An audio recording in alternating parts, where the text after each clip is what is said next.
Мысалы, сіз өз ноутбугыңызды немесе компьютеріңізді уақытша бір адамға пайдалануға бердік делік. Және сіз өз документтеріңізді, файлдарыңызды ол адам көрмеуін қалайсыз. Ол үшін біз басқа учетный запись қосуымыз керек. Оны қосу үшін пускты басасыз, параметрға кіресіз, және осы жерден учетный записи дегенге басасыз.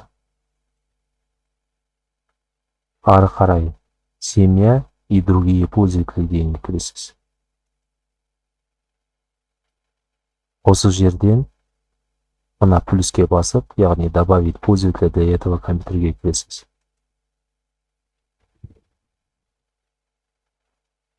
Бізде электронный учетный запись керек емес, бізде локалды учетный запись. Және мынаған басамыз, у меня нет данных для входа этого человека дегенге.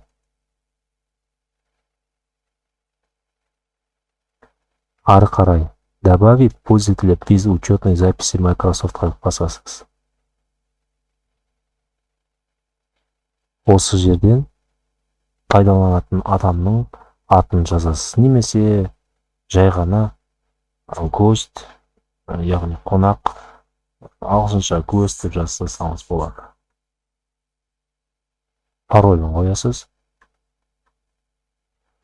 Немесе паролін қоймасаңыз да болады. Егер паролін қойсаңыз, мына жерде егер пароліңізді ұмытып қалған жағдайда сұрақтарды белгілейсіз.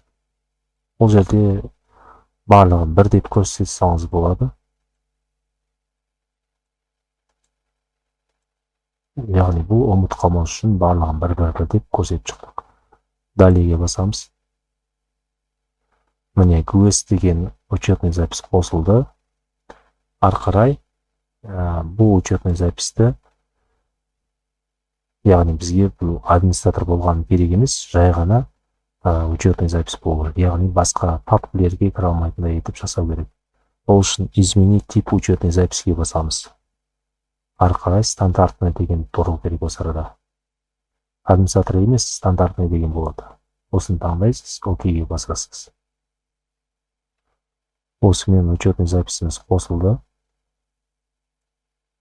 Компьютеріңізді перезагрузка берген кезде сізде екі учетный запись шығады. Біреуі өзіңізге, біреуі жаңағы қосқан учетный запись.